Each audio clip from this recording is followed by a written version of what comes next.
હવે આપણે પહેલા વિડીયોમાં આપણે જોઈ લીધું હતું 1 થી 25 સુધીના આપણે દાખલા બધા બતાવી દીધા છે. હવે આના નેક્સ્ટ વિડીયો હવે જે અપલોડ કરીએ છીએ એમાં તમને 26 થી આપણે 34 સુધીના દાખલા બધા આપણે અપલોડ કરીશું અત્યારે.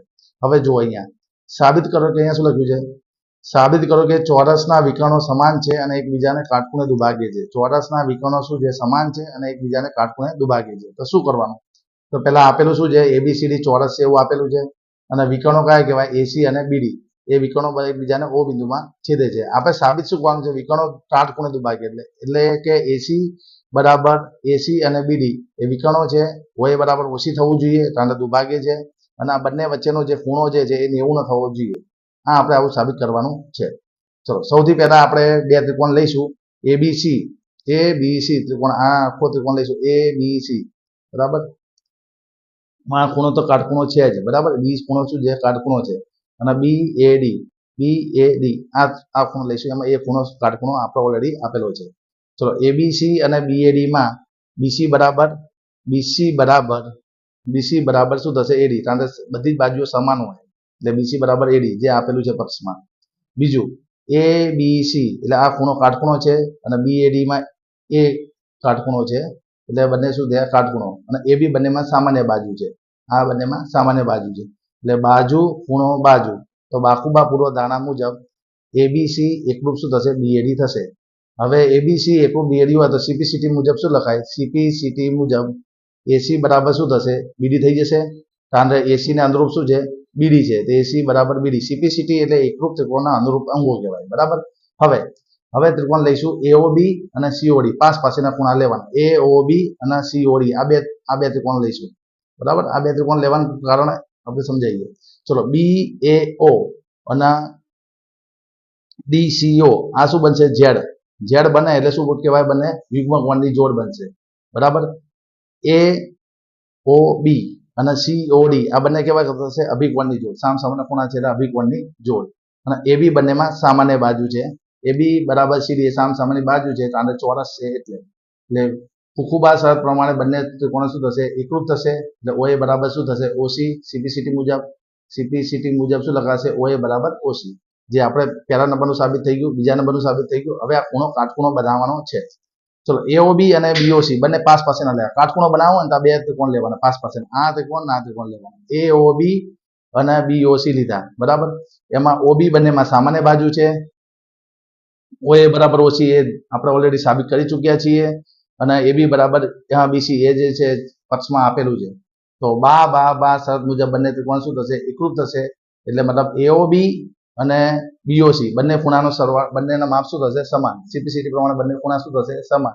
હવે આ બંને પાસ પાસેના ખૂણા કેવા છે, રેખિક જોડના ખૂણા. રેખિક જોડના ખૂણા હોય એટલે સરવાળો શું થાય, 180. પણ બીઓસી બરાબર આપણે શું લખવાનું છે, એઓબી લખવાનું છે. શું લખવાનું છે, બીઓસી બરાબર એઓબી. એઓબી કેટલી વાર આવ્યો, 2 વાર, 180 ભાગ્યા 2 એટલે 90 બરાબર. આ જે છે ચોરસના વિકર્ણો સમાન છે. એમાં પહેલા તો તમારે આ મોટો આ ત્રિકોણ લેવાનો થશે, પછી આ બે ત્રિકોણ લેવાનું થશે અને પાસ પાસેના બે ત્રિકોણ, ત્રણ લઈશું એટલે તમે ત્રણ વિકલ્પો તમારે સાબિત થઈ જશે. હવે લઈએ આપણે 26માં એવું લખ્યું છે, બતાવો કે સમાંતર બાજુ ચતુષ્કોણના દુભાજકો લંબચોરસ છે. સમાંતર બાજુ ચતુષ્કોણ એટલે શું કહેવાય, સામસામેની બાજુ સમાંતર હોય અને ત્રિકોણો પરસ્પર દુભાગતા હોય. હવે એના ખૂણાના દુભાજકો લઈએ એ લંબચોરસ રચે છે એવું આપણે બતાવવાનું છે. તો ચલો સમાંતર બાજુ ચતુષ્કોણ એબીસીડી આપેલું છે, સમાંતર બાજુ ચતુષ્કોણ એબીસીડી દુભાજકો છે આપણને આપી દીધા છે. સાબિત શું કરવાના છે, તે લંબચોરસ રચે છે તેમ સાબિત કરવાનું છે. દુભાજકો એટલે જો આ એબીસીડી સમાંતર બાજુ ચતુષ્કોણ દોર, દુભાજકો એટલે બંને ખૂણા સમાન દોરવાના, આ ખૂણા સમાન દોરવાના, આ બે ખૂણા સમાન, આ બંને ખૂણા સમાન બરાબર, આવી રીતે બનાવવાના. આનો દુભાજક દોર્યો આમ, આનો દુભાજક આ દોર્યો, આનો દુભાજક દોર્યો બરાબર. અને આ જે અંદર જે ચતુષ્કોણ બન્યો આયરો વચ્ચેનો એ પી ક્યુ આર એસ એ શું બનશે, લંબચોરસ છે તેમ સાબિત કરવાનું છે. ચલો હવે એના પહેલા ડીએએસ, જે આપણો ડીએએસ એ કોનો અડધો છે, ખૂણા એ નો અડધો છે. તો ડીએએસ કોનો અડધો છે, ખૂણા એ નો અડધો છે. ચલો પછી બીજું શું લખ્યું છે, એડીએસ. એડીએસ જે છે કોનો અડધો છે, ડી નો અડધો છે. એડીએસ કોનો અડધો છે, ડી નો અડધો છે. હવે જો આ બંનેમાંથી વનાપ સામાન લઈ લો તો ખૂણો એ વત્તા ખૂણો ડી થાય. હવે એ અને ડી કેવા છે, સમાંતર બાજુ ચતુષ્કોણના પાસ પાસેના ખૂણા. પાસ પાસેના ખૂણાનો સરવાળો શું થાય, 180 થાય. એવું આપણે સમાંતર બાજુ ચતુષ્કોણનો ગુણધર્મ છે. 180 ને 2 વડે ભાગો એટલે શું થઈ ગયો, 90. ખૂણો શું થઈ જશે, 90 બરાબર. હવે આ ત્રિકોણ લઈએ, આખો ત્રિકોણ લઈએ તો ડીએસ, એમાં આપણે બધા ખૂણાનો સરવાળો શું થાય? 180 થાય. ચલો બે ખૂણા તો આપણને આપી દીધા, ત્રીજો ખૂણો શોધવાનો છે. ડીએસ આપણે શોધી નાખ્યો છે, બરાબર. એડીએસ આપણે શોધી નાખ્યો છે, બંનેનો સરવાળો આપણે એ 90 છે. ડીએસ એ શોધવાનો છે. 180 માંથી 90 માઇનસ થાય તો ડીએસ એ કેટલો થશે? 90 થશે. આ ડીએસ એ 90 થયો, ડીએસ એટલે ખૂણો આ 90 થઈ ગયો. આ 90 થાય તો એની આ અંદરનો જે ખૂણો છે આ ખૂણો, બરાબર, એ ડીએસ આર અથવા પીએસઆર કહો તો ચાલે, પીએસઆર, અને આ જે ખૂણો છે બંનેનો સરવાળો શું થાય? 180. કેમ કે એ રેખીય જોડના ખૂણા છે. 180 માંથી 90 માઇનસ કરો તો પીએસઆર શું થશે? 90. હવે એક ખૂણો 90 થાય, કોઈ પણ ચતુષ્કોણમાં એક ખૂણો 90 હોય તો આપણે આગળ પ્રમેયમાં સાબિત કરેલો છે, તો જે ચતુષ્કોણ એક ખૂણો કાટખૂણો હોય તો બધા ખૂણા શું થશે? કાટખૂણા. માટે PQRS શું થઈ જશે? લંબચોરસ થશે. શું થશે? લંબચોરસ. આમાં સૌ પ્રથમ ફરીથી તમારે ઓવરવ્યુ કરી દઉં કે આ જે ત્રિકોણ છે એમાં એ નો અને આપણે ડી નો શું લીધો? આપણે દ્વિભાજક લીધો, બરાબર. આનો દ્વિભાજક લીધો, આનું આ બંનેનો સરવાળો 180 થાય એટલે આ બંને ખૂણાનો સરવાળો કેટલો થઈ ગયો? 90 થઈ ગયો. તો આ ત્રિકોણના ત્રણેય ખૂણાનો સરવાળો એટલે આ શું થશે? 90. હવે જે અંદર જે ખૂણો બન્યો છે એ આ બંને શું થશે? રેખિત જોડના, એટલે આ ખૂણો 90 થશે. આ જે ચતુષ્કોણ બન્યો એનો એક ખૂણો કાટખૂણો, એટલે આ શું બની જશે? લંબચોરસ, બરાબર. આવી રીતે તમારે સાબિત કરવાનું રહેશે. ચલો હવે એના પછીનું જોઈએ આપણે વર્તુળના. હવે અહીંયાથી બધા દાખલા વર્તુળના ચાલુ થશે, નવી સિરીઝ વર્તુળની. ચલો 5 સેમી અને 3 સેમી ત્રિજ્યા વાળા બે વર્તુળો બે બિંદુમાં છેદે છે, તેમના કેન્દ્ર વચ્ચેનું અંતર 4 હોય તો સામાન્ય જીવાન લંબાઈ શોધો. ચલો 5 સેમીનું એક વર્તુળ દોર્યું અને 3 સેમીનું વર્તુળ દોર્યું, બંને કેન્દ્રો વચ્ચેનું અંતર શું આપ્યું છે? 4 આપ્યું છે. ચલો આ જે ત્રિજ્યા છે, વર્તુળનું કેન્દ્ર અને વર્તુળ પરના બિંદુ એને જોડીએ એને શું મળે? એને ત્રિજ્યા કહેવાય. આ 5 છે, આ વર્તુળનું કેન્દ્ર છે અને વર્તુળ પરનું બિંદુ એને જોડીએ એને શું મળે? ત્રિજ્યા. આ 3 છે, બંને કેન્દ્રો વચ્ચેનું અંતર શું છે? 4. ચલો હવે 4 જે છે, હવે આ PQ જોડીએ અને સામાન્ય જીવાને આ લંબ રીતે છેદે. સૌથી પહેલા તો 5 સેમી ત્રિજ્યા વાળો એટલે PA બરાબર 4, QA બરાબર 3, બે કેન્દ્રો વચ્ચેનું અંતર 4 આપ્યું છે. આનું માપ આપણે x ધાર્યું તો આ શું થાય? 4 - x, બરાબર. ઓલું x ધાર્યું તો 4 - x. હવે જે છે આ ત્રિકોણ લંબ રીતે છેદે તો આ કાટકોણ ત્રિકોણ થઈ જાય. પાયથાગોરસ પ્રમાણે શું કહેવાય? PA² બરાબર AM² વત્તા PM² બરાબર, PA² બરાબર PM² વત્તા AM². સાદુરૂપ આપીએ 5 નો વર્ગ 25. હવે 4 - x ના વર્ગનું સાદુરૂપ કેવી રીતે આવશે? a - b ના હોલ સ્ક્વેર પ્રમાણે આવશે. a² - 2ab + b² પ્રમાણે કરવાનું. હવે a નો વર્ગ એટલે 4 નો વર્ગ શું થાય? 16. 2 × 4 × x એટલે 8x, અને x નો વર્ગ x² થાય. હવે આ બધા પદ જે છે સામે લઈ જાઓ એટલે પ્લસનું માઇનસ, માઇનસનું પ્લસ અને પ્લસનું માઇનસ. ચલો 25 માંથી 16 જાય એટલે શું આવે? 9. 9 + 8x - x², બરાબર. આ શું મળ્યું? કે તમને am² મળ્યો, બરાબર. એ જ રીતે આપણે બીજો ત્રિકોણ લેવાનો, આ ત્રિકોણ લેવાનો, એમાં AQ² બરાબર AM² વત્તા QM². એનું સાદુરૂપ આપીએ તો QA નો સ્ક્વેર શું થશે? 3 નો વર્ગ 9. AM² આપણે મેળવવાનું છે, આનું માપ x આપ્યું છે તો 9 - x², બરાબર. બંને સરખાઈએ, પહેલું પરિણામ અને બીજું પરિણામ આપણે સરખાઈએ તો x² જતા રહેશે. 9 સામે જાય, 9 માંથી 9 જાય એટલે 0. x નું મૂલ્ય શું આવ્યું? 0. હવે AM² ની જગ્યાએ x ની કિંમત આપણે અહીંયા મૂકી દઈએ, બરાબર. તો x ની કિંમત અહીંયા મૂકીએ તો AM² બરાબર શું આવશે? 9. તો AM નું કિંમત શું આવશે? 3. હવે કેન્દ્રમાંથી જીવા પર દોરેલો લંબ, હવે જો કેન્દ્રમાંથી જીવા પર દોરેલો લંબ જીવાને દુભાગે એટલે આ એનું મધ્ય બિંદુ થાય. તો AM બરાબર શું થશે? 3 છે, તો આખું શું થશે? એનું ડબલ. તો AB બરાબર 2 × AM એટલે 3 દુ 6 સેમી થશે, બરાબર. હવે આપણે 28મો પ્રશ્ન જોઈએ. ચલો 28માં શું છે? ઓ કેન્દ્ર વાળા વર્તુળ પર બિંદુઓ A, B, C એવી રીતે આવેલા છે કે જેથી BOC બરાબર 30 છે, AOB બરાબર 60 છે. તો ચાપ ABC સિવાયના વર્તુળ પર કોઈ D બિંદુ હોય તો ADC શોધવાનું કીધું છે. ચલો હવે કેવી રીતે કરીએ જોઈ લઈએ. પેલા વર્તુળ દોરી દીધું આવું, બરાબર. વર્તુળમાં ત્રિકોણ ABC લીધા, બરાબર. હવે ABC સિવાયના આ ચાપ ABC સિવાયના કોઈ લઘુ ચાપ પર આપણે શું બિંદુ લેવાનું છે? D. એટલે D બિંદુ આપણે અહીંયા લીધું, અહીંયા ના લઈ શકાય. કેમ? આપણે અહીંયા લઈએ તો ખોટું પડે, એટલે આ વસ્તુ મેં તમને દર્શાવ્યા, આ કરવાનું નથી. તમારે D બિંદુ ક્યાં લેવાનું? ABC સિવાયના ચાપ પર લેવાનું છે. આનું માપ આપણે મેળવવાનું છે. ચલો આનું માપ આપણે આપ્યું છે AOB કેટલું આપ્યું છે? 60. આ કેન્દ્ર આગળ આંતરેલો ખૂણો 60 છે, તો બાકીના ભાગ પર આંતરેલો ખૂણો શું થાય? આ ખૂણાનું માપ શું થાય? એનું 30 થશે. કેટલું થશે? 30. પ્રમેય મુજબ એનાથી અડધું, આનાથી આ બમણું થાય તો આનાથી આ શું થાય? અડધું. હવે BOC નું માપ અહીંયા શું આપ્યું છે? 30 આપ્યું છે, તો BAC નું માપ કેટલું થશે? એનાથી અડધું, એટલે 30 નું અડધું શું થશે? 15, બરાબર. આ 30 આવી ગયા, આ 15 આવી ગયા. ત્રિકોણ ABC ના ત્રણેય ખૂણાનો સરવાળો આપણને આવડે જ છે. ત્રણેય ખૂણાનો સરવાળો શું થાય? 180. ACB નું માપ કેટલું છે? 30. BAC નું માપ કેટલું છે? 15. 30 ને 15 કેટલા થયા? 45.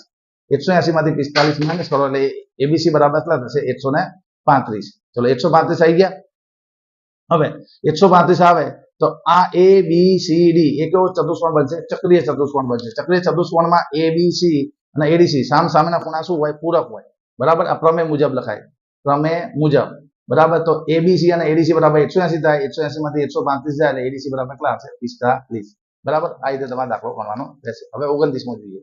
ચલો, ત્રિકોણ એબીસી માં એબીસી 69 છે, એસીબી 31 છે, તો બીડીસી શોધવાનો કીધો છે.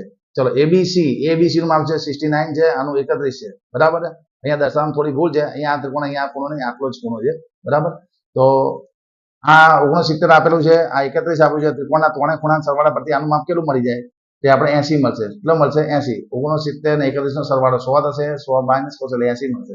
હવે આ બીએસી અને બીડીસી એક જ વૃત્તખંડના ખૂણા કહેવાય.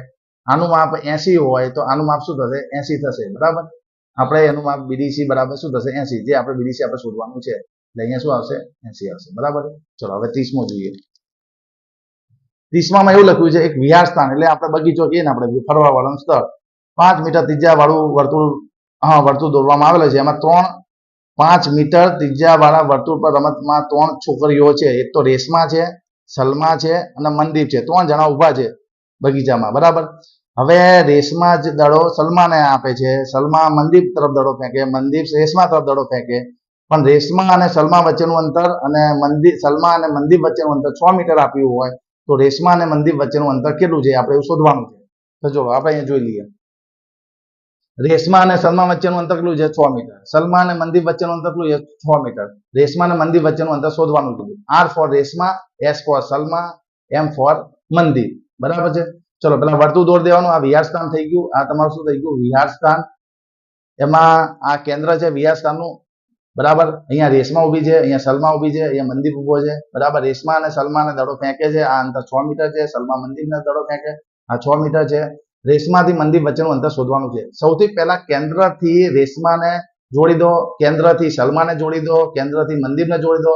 જેના કારણે ત્રિકોણ રચાશે, તમને દેખાશે કે OR અને OS શું છે? ત્રિજ્યા. દેખાય ને? કેન્દ્રથી વર્તુળ પરનું અંતરને કહેવાય, વર્તુળ પરના બિંદુનું અંતરને શું કહેવાય? ત્રિજ્યા. એટલે આ 5 છે, આ 5 છે, આ 6 છે.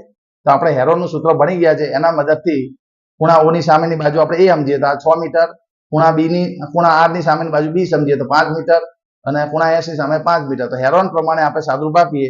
હેરોનમાં શું હોય? ત્રણે બાજુનો સરવાળો ભાગ્યા 2 એટલે અર્ધ પરિમિતિ મળે. સરવાળો 16 ભાગ્યા 2 8 મીટર થાય. ORS નું ક્ષેત્રફળ S, S minus A, S minus B, S minus C. S કેટલો છે? 8. 8 માઇનસ 6, 8 માઇનસ 5, 8 માઇનસ 5. ચલો, 8 માંથી 6 ગયા, 2 વધ્યા, 3 વધ્યા, 8 દુ શું ગયા? 16, 3 9, 16 9 144. 144 શું થાય? 12 મીટર સ્ક્વેર આવે. હવે તમને શું મળી ગયું? આનું ક્ષેત્રફળ મળી ગયું, આનું, બરાબર. હવે તમને શોધવાનું છે RM શોધવાનું છે. તો સૌથી પહેલા શું કરવાનું? ત્રિકોણના ક્ષેત્રફળનું બીજું સૂત્ર છે, વનાપ પાયો ગુણ્યા વેદ. તમારી જોડે પાયો રેડી છે, તમારી જોડે OS રેડી છે. OS કેટલા છે? 5. પણ વેદ છે નહીં, તો આપણે વેદ મેળવીએ. વેદ RP આપણે શોધવાનો છે. તો 12 મીટર સ્ક્વેર, પાયો છે 5, 2 સામે જાય એટલે 12 ગુણ્યા 2 છેદમાં 5, 24 ભાગ્યા 5 એટલે 4.8. હવે આ તમને RP નું અંતર મળી ગયું. હવે આ કેન્દ્ર છે, આ થઈ ગઈ તમારી જીવા કહેવાય. આ જીવા, કેન્દ્રમાંથી જીવા પર લંબ દોરેલો લંબ જીવાને દુભાગે એટલે RM નું માપ RP થી શું થાય? બમણું. તો 2 ગુણ્યા RP એટલે 2 ગુણ્યા 4.8 એટલે 9.6 મીટર થશે. બીજું આપણે બીજા વિડીયોમાં દર્શાવીશું.